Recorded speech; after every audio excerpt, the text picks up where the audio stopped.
क्या सच में आपकी उम्र बढ़ रही है या सिर्फ कैलेंडर की तारीखें बदल रही हैं? जरा ठहर कर देखिए। आपने कभी अपनी उम्र को बढ़ते हुए पकड़ा है?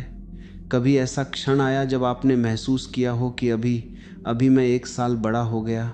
नहीं, आपने केवल एक संख्या सुनी, एक मोमबत्ती बुझाई, लोगों की शुभकामनाएं स्वीकार की और मान लिया कि उम्र बढ़ गई। यह मान लेना ही भ्रम की शुरुआत है। समाज ने आपको एक पहचान दे दी, मैं 40 साल का हूँ, मैं 50 का हो गया हूँ। पर क्या आप वही हैं जो संख्या कहती है? संख्या शरीर की हो सकती है पर चेतना की नहीं। शरीर मिट्टी से बना है, इसलिए उस पर समय की छाया पड़ती है। मन स्मृतियों से बना है, इसलिए वह समय को इकट्ठा करता रहता है। लेकिन चेतना, वह तो साक्षी है। वह देखती है कि शरीर बदल रहा है, वह देखती है कि मन बूढ़ा हो रहा है, पर वह स्वयं वैसी ही रहती है जैसे बचपन में थी। आप 5 साल के थे तब भी भीतर जो अनुभव करने वाला था वही आज भी है। उसमें एक दिन भी नहीं जुड़ा। फिर यह जल्दबाजी क्यों? बचपन में गर्मियों की छुट्टियां अंतहीन लगती थी। एक दिन एक महासागर जैसा फैल जाता था। अब पूरा साल पलक झपकते निकल जाता है। ऐसा क्यों?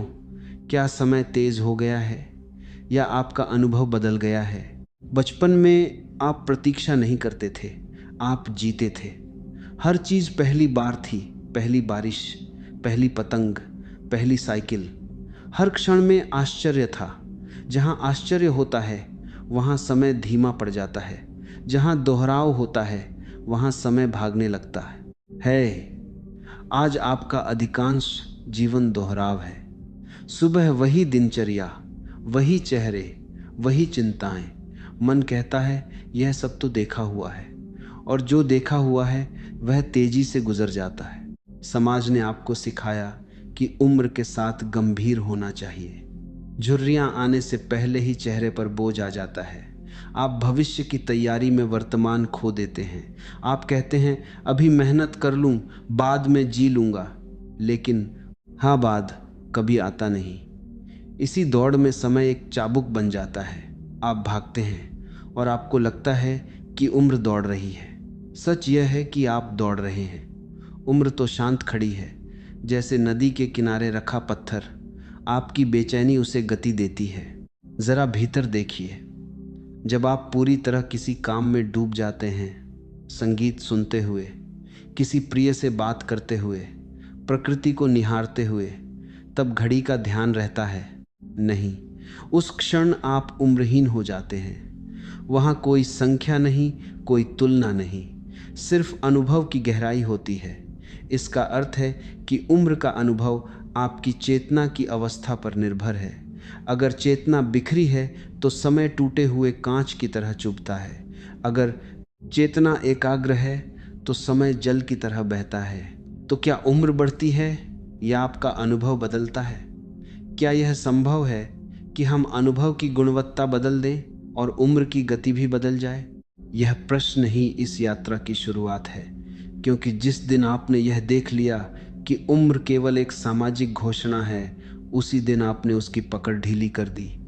अब अगला कदम है यह समझना कि अनुभव को आकार कौन देता है। कौन है जो समय को तेज या धीमा महसूस करता है? यहीं से रहस्य और गहरा होने वाला है। अब प्रश्न और गहरा हो गया है। अगर अनुभव बदलने से समय की चाल बदलती है तो अनुभव को गढ़ता कौन है? घड़ी दीवार पर टंगी है, पर उसकी सुइयां आपके भीतर घूमती हैं। समय बाहर नहीं बहता, वह मन के गलियारों में दौड़ता है।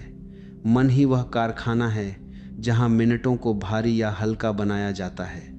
आप प्रतीक्षा कर रहे हों तो 5 मिनट भी बोझ बन जाते हैं। आप प्रेम में हो तो 5 घंटे पंख लगाकर उड़ जाते हैं। घड़ी समान रहती है, पर मन अलग अलग मौसम बना देता है। मन स्मृतियों का संग्रहालय है।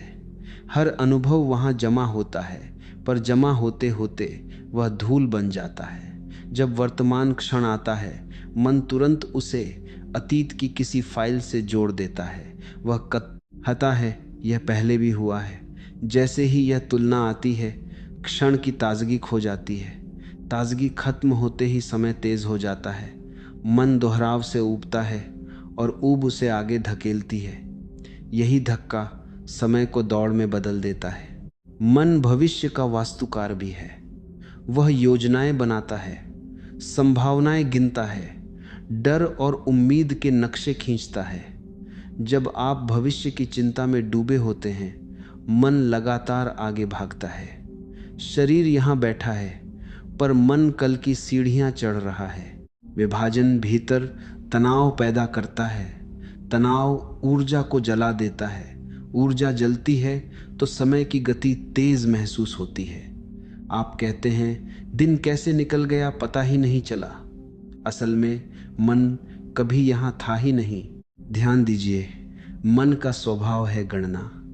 वह हर चीज को मापता है, लाभ, हानि, सम्मान, अवसर। मापन की यह आदत समय को भी वस्तु बना देती है। वह कहता है इतना समय बचा है, इतना चला गया। यह हिसाब किताब आपको उम्र का एहसास कराता है। जितना अधिक आप गिनते हैं, उतना ही अधिक आपको कमी का भय सताता है। कमी का भय मन को और तेज कर देता है। तेज मन का अर्थ है तेज समय। लेकिन एक और रहस्य है, मन जितना बोझिल होगा उतना ही समय भारी लगेगा। बोझ कहाँ से आता है? अधूरी बातों से, अनकहे शब्दों से, दबाई हुई इच्छाओं से। हर दबाव मन की गति को असंतुलित करता है।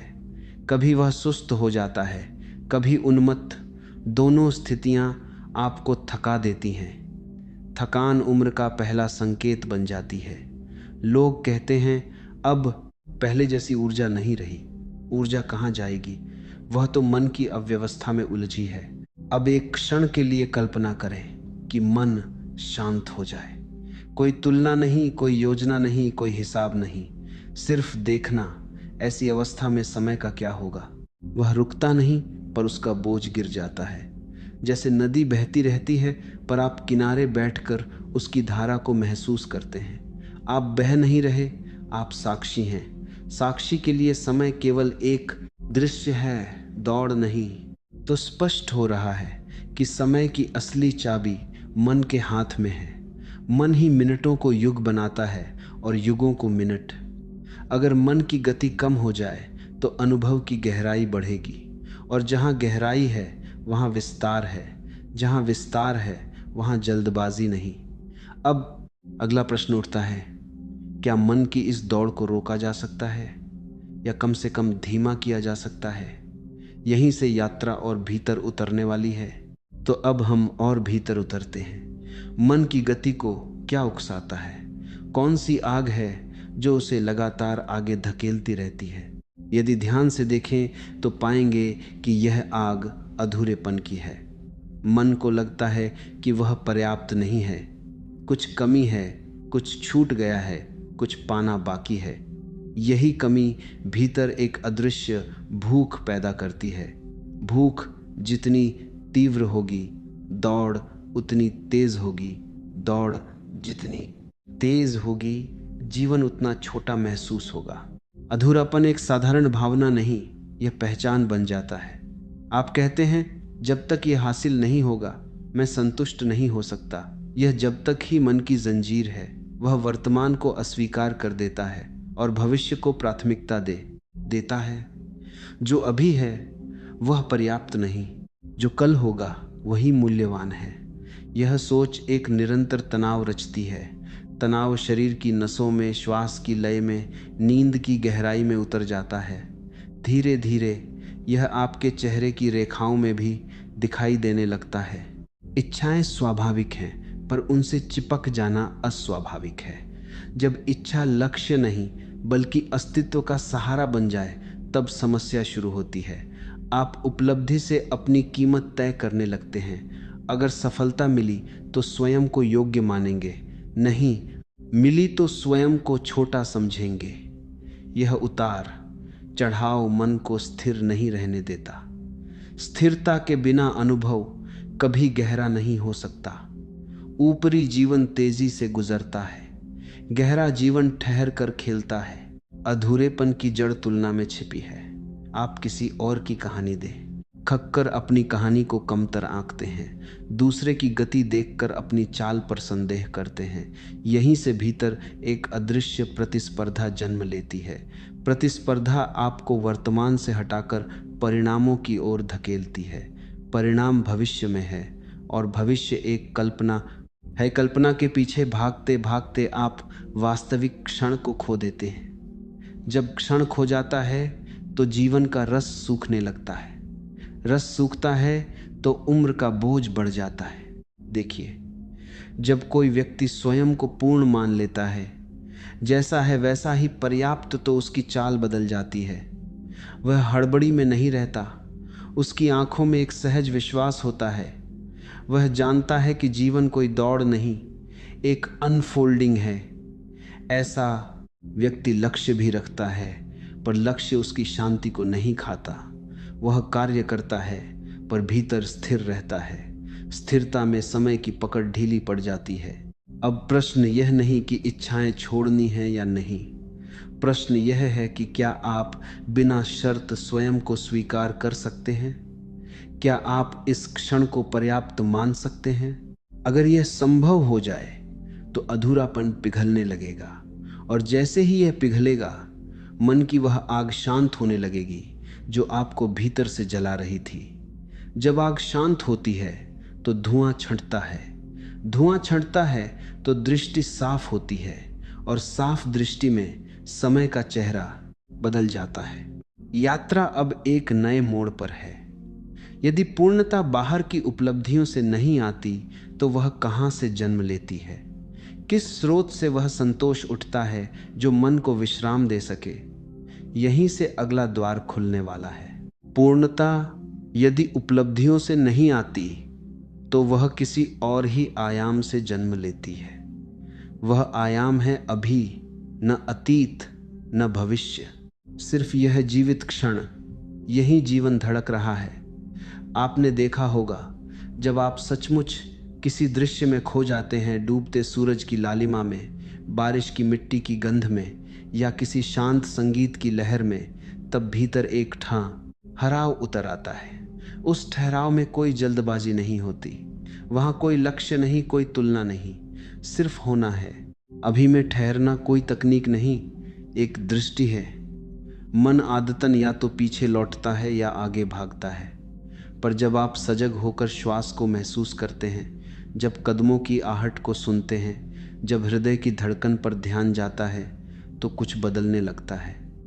ध्यान का अर्थ है क्षण को बिना टिप्पणी के देखना, जैसे आकाश बादलों को गुजरते हुए देखता है।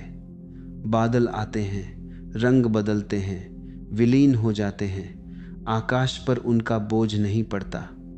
यदि आप भी भीतर के आकाश को पहचान लें तो विचारों और चिंताओं की आवाजाही आपको थकाएगी नहीं। वर्तमान में रहने का अर्थ यह नहीं कि योजनाएं छोड़ दी जाएं। अर्थ यह है कि योजना बनाते समय भी आप जागरूक रहें।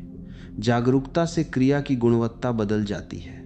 आप वही कार्य करते हैं पर भीतर से बंधे नहीं रहते। ऐसे में हर क्रिया पूर्ण हो जाती है। पूर्ण क्रिया पीछे कोई अवशेष नहीं छोड़ती। अवशेष न हो तो मन हल्का रहता है। हल्कापन अनुभव को विस्तृत करता है। विस्तार में समय की धार धीमी लगती है। ध्यान दीजिए, जब आप किसी बात को टालते हैं तो वह भीतर गांठ बन जाती है। गांठें ऊर्जा को रोकती हैं। रुकी हुई ऊर्जा बेचैनी बनती है। बेचैनी क्षण को काटती है। पर जब आप जो सामने है उसे पूरी उपस्थिति से करते हैं तो कोई गांठ नहीं बनती। आप कार्य समाप्त करते हैं और मन खाली रहता है। यह खालीपन मृत नहीं, जीवंत है। इसमें सृजन की जगह है। इसी खालीपन में उम्र का दबाव पिघलने लगता है। अभी में जीने वाला व्यक्ति साधारण कार्यों में भी ताजगी खोज लेता है। चलना एक ध्यान बन सकता है, खाना एक उत्सव, संवाद एक गहराई। जब हर क्षण को पहली बार की तरह जिया जाता है तो जीवन फिर से नया हो उठता है। नयापन ही वह तत्व है जो चेतना को युवा रखता है। जहाँ नयापन है वहाँ जड़ता नहीं। जहाँ जड़ता नहीं वहाँ समय की पकड़ कमजोर पड़ जाती है। तो रहस्य स्पष्ट हो रहा है। पूर्णता कहीं दूर नहीं, इसी पल में छिपी है। जैसे ही आप इसे पहचानते हैं, मन की भाग दौड़ धीमी होने लगती है। भाग दौड़ धीमी हो तो अनुभव गहरा होता है, और गहराई में उतरते ही जीवन का स्वाद बदल जाता है। अब प्रश्न उठता है, यदि भीतर की यह सजगता शरीर तक पहुंचे तो क्या उसके प्रभाव भी दिखाई देंगे? यहीं से यात्रा अगली परत में प्रवेश करती है। जब भीतर की सजगता गहरी होने लगती है तो उसका स्पर्श केवल विचारों तक सीमित नहीं रहता, वह देह की प्रत्येक कोशिका तक पहुंचता है। शरीर कोई अलग सत्ता नहीं, वह आपकी आंतरिक अवस्था का जीवित प्रतिबिंब है। जिस प्रकार झील की सतह पर आकाश की छवि उतरती है, उसी तरह देह पर मन और चेतना की तरंगे अंकित होती हैं। यदि भीतर निरंतर खिंचाव है तो मांसपेशियां कठोर हो जाती हैं। यदि भीतर सहजता है तो चाल में लचक आ जाती है। लोग प्रायः कैलेंडर के वर्षों को अपनी वास्तविक स्थिति मान लेते हैं, पर देह की अपनी कहानी होती है। दो व्यक्ति समान आयु के हो सकते हैं, पर एक थका हुआ दिखेगा और दूसरा प्रफुल्लित। अंतर कहाँ है? ऊर्जा की दिशा में। जब ऊर्जा संघर्ष में खर्च होती है तो थकान जल्दी आती है। जब ऊर्जा प्रवाह में रहती है तो पुनर्निर्माण की प्रक्रिया सक्रिय रहती है।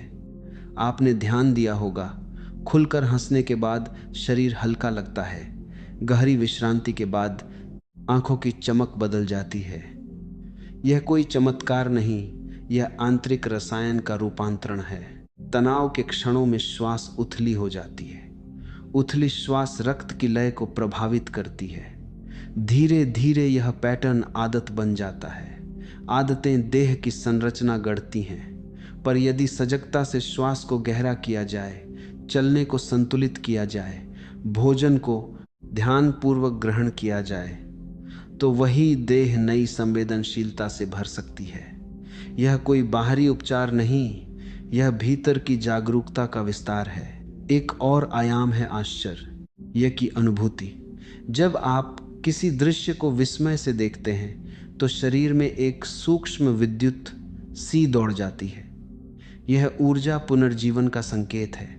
जिन्होंने जीवन को केवल जिम्मेदारियों की सूची बना दिया है, उनकी देह पर कठोरता उतर आती है। जिन्होंने जीवन को अनुभवों का उत्सव बनाया है, उनकी त्वचा पर ताजगी बनी रहती है। उत्सव का अर्थ शोर नहीं, जीवंतता है। नींद भी इस रहस्य का हिस्सा है। यदि दिन भर आप सजग रहे तो रात की विश्रांति गहरी होगी। गहरी विश्रांति में मरम्मत होती है। मरम्मत में नयापन लौटता है। जो भीतर उलझनों से भरा है वह सोते समय भी बेचैन रहता है। बेचैनी की यह निरंतरता देह को शीघ्र थका देती है, पर जब दिन में उपस्थित रहना सीख लिया जाए तो रात में सहज समर्पण संभव हो जाता है। इस प्रकार स्पष्ट होता है कि सजग जीवन शैली केवल मानसिक शांति नहीं देती, वह देह की धारा को भी संतुलित करती है। संतुलन में एक प्रकार की दीर्घायु छिपी है। यह वर्षों को रोकना नहीं, उनकी गुणवत्ता बदलना है। अब प्रश्न यह है, क्या उस जीवंतता को और गहरा किया जा सकता है, जिसमें गंभीरता की जगह खेल हो और बोझ की जगह हल्कापन? यहीं से यात्रा अगले द्वार की ओर मुड़ती है। जब संतुलन स्थापित होने लगता है और देह में नई तरलता अनुभव होती है, तब एक और परत खुलती है खेल की। जीवन को यदि केवल दायित्वों की श्रृंखला समझा जाए तो भीतर का स्रोत सूखने लगता है, पर जैसे ही दृष्टि बदलती है और हर क्रिया में खेल का भाव जुड़ता है, ऊर्जा का स्वरूप परिवर्तित हो जाता है। खेल का अर्थ बचकानापन नहीं, निर्भरता है। जहाँ निर्भरता है वहाँ गति सहज है, संघर्ष नहीं। बचपन को याद कीजिए, तब उपलब्धि का दबाव नहीं था। किसी पत्थर को उछालना भी रोमांच था, आकाश को देखना भी एक खोज। उस समय पहचान का बोझ नहीं था, इसलिए अनुभव गहरे उतरते थे। गहराई में समय फैल जाता है जब आप किसी गतिविधि को केवल परिणाम के लिए नहीं, बल्कि आनंद, के लिए करते हैं तो उसमें एक ताजगी आ जाती है। ताजगी चेतना को चमक देती है। गंभीरता को अक्सर परिपक्वता समझ लिया जाता है, पर अत्यधिक गंभीरता भीतर कठोरता भर देती है। कठोरता से लचीलापन खोता है। लचीलापन जाए तो रचनात्मकता सूखती है, और जब रचनात्मकता सूखती है तो जीवन यांत्रिक बन जाता है। यांत्रिकता में हर दिन एक सा लगता है। ऐसी स्थिति में वर्षों का अंतर महसूस नहीं होता, क्योंकि सब कुछ एक धुंध में बदल जाता है। पर जब आप नए ढंग से देखना शुरू करते हैं, रास्ते को, लोगों को, स्वयं को, तो साधारण क्षण भी असाधारण बन जाते हैं। विस्मय को पुनः जगाना एक साधना है। हर दिन एक छोटा सा प्रयोग करें। किसी परिचित चीज को ऐसे देखें जैसे पहली बार देख रहे हों। चलते समय कदमों की ध्वनि सुने। किसी से बात करते हुए उसकी आंखों में सचमुच उपस्थित रहें। यह छोटे प्रयोग भीतर के बच्चे को जगाते हैं, और जब वह जागता है तो जीवन में रंग लौट आते हैं। रंगों के बीच समय की धार कोमल हो जाती है। हास्य भी इसी मार्ग का हिस्सा है। जो स्वयं पर हंस सकता है वह भीतर से मुक्त होता है। मुक्त व्यक्ति परिणामों से बांधा नहीं रहता। वह प्रयास करता है पर असफलता से टूटता नहीं। उसकी मुस्कान परिस्थिति पर निर्भर नहीं रहती। ऐसी मुस्कान देह को भी सहज रखती है। चेहरे की रेखाएं कठोर नहीं पड़ती, आंखों में चमक बनी रहती है। तो अब स्पष्ट है, जीवन को खेल की दृष्टि से जीना ऊर्जा को पुनर्जीवित करता है। ऊर्जा पुनर्जीवित हो तो अनुभवों की गहराई बढ़ती है। गहराई में विस्तार है और विस्तार में शांति। पर अभी एक अंतिम पर्दा बाकी है। जब तक मृत्यु का भय भीतर कहीं छिपा है, तब तक कोई भी हल्कापन पूर्ण नहीं हो सकता। अब यात्रा उस अंतिम सत्य की ओर मुड़ती है, जहां उम्र की धारणा अपनी अंतिम सीमा से